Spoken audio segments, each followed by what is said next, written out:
মুখ্য নির্বাচন কমিশনার জ্ঞানেশ কুমারকে সরাতে একাট্টা বিরোধী শিবির। শীতকালীন অধিবেশন হবে গরম, পেশ হবে ইমপিচমেন্টের প্রস্তাব। चुनाव आयोग के कंधे पर बंदूक रखकर भारत के मतदाताओं को निशाना बनाकर राजनीति की जा रही हो और मेरे सर सारे मतदाताओं को अपराधी बनाना और चुनाव आयोग शांत रहे, संभव नहीं।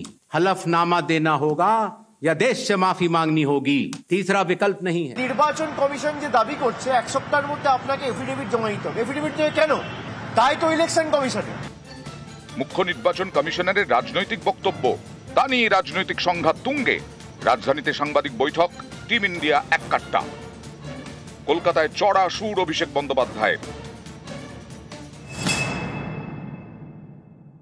নির্বাচন কমিশন যে দাবি করছে এক সপ্তাহের মধ্যে আপনাকে এফিডেভিট জমা দিতে হবে, এফিডেভিট দেবে কেন? তাই তো ইলেকশন কমিশনে।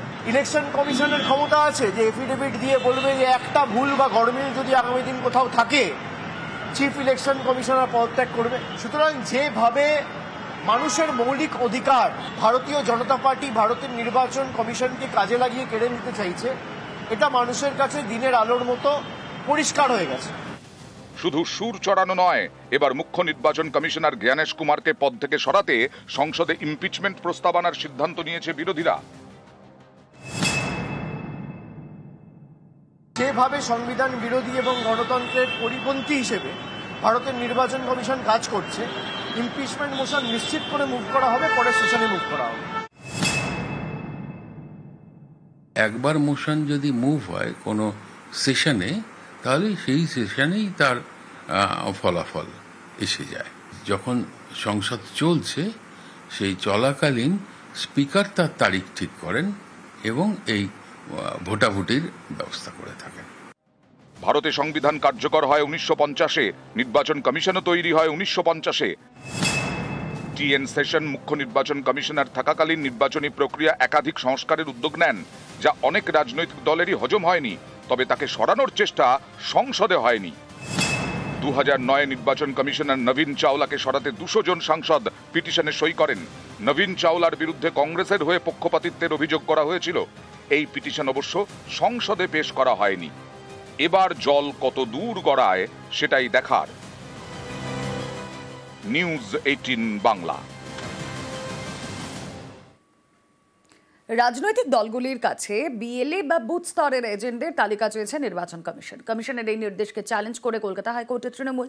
তাদের প্রশ্ন, ভোটের 1 বছর আগে বিএলএদের তালিকা কেন চাইছে কমিশন? এই নিয়ে সরগরম রাজনীতি।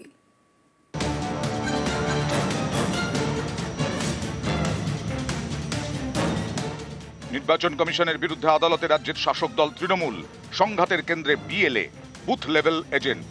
আগামী বছর পশ্চিমবঙ্গে বিধানসভা নির্বাচন, তার আগে এ রাজ্যে এসআইআর বা ভোটার তালিকার বিশেষ নিবিড় সংশোধন করার প্রস্তুতি নিচ্ছে নির্বাচন কমিশন। সম্প্রতি মুখ্য নির্বাচনী আধিকারিকের দফতর থেকে চিঠি যায় রাজ্যের রাজনৈতিক দলগুলির কাছে। চিঠিতে মুখ্য নির্বাচনী আধিকারিক মনোজ আগরওয়াল লেখেন, প্রতিটি বিধানসভা কেন্দ্রে বুথ স্তরের এজেন্ট অর্থাৎ বিএলএ নিয়োগ করতে হবে রাজনৈতিক দলগুলিকে। এজেন্টদের নামের তালিকা জানাতে হবে নির্বাচন কমিশনকে। এই নির্দেশ চ্যালেঞ্জ করে কলকাতা হাইকোর্টে মামলা করলেন তৃণমূলের প্রাক্তন রাজ্যসভার সাংসদ শুভাশিস চক্রবর্তী।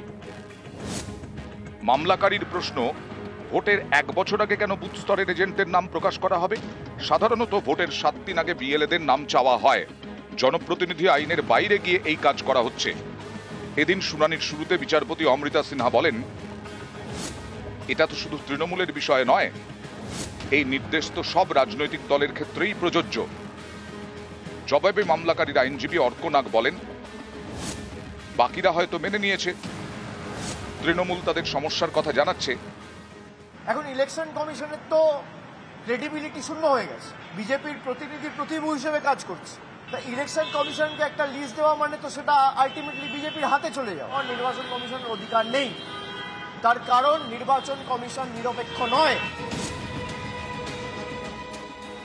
যদি এখন নিয়োগ করা হয় তাহলে নামটা প্রকাশিত হবে, নামটা প্রকাশিত হলে তারা অসুবিধায় পড়তে পারে। সাধারণভাবে ভোটার লিস্টের কাজ হলেও বুথ লেভেল অফিসার তাদের নিয়োজিত হয়, এর মধ্যে নতুনত্ব কিছু নেই। বরং তৃণমূল কংগ্রেস অন্য দলের বিএলএ কে জানলে তার উপরে চাপ সৃষ্টি করে, খুব ভয় পাচ্ছে কিছু তৃণমূল।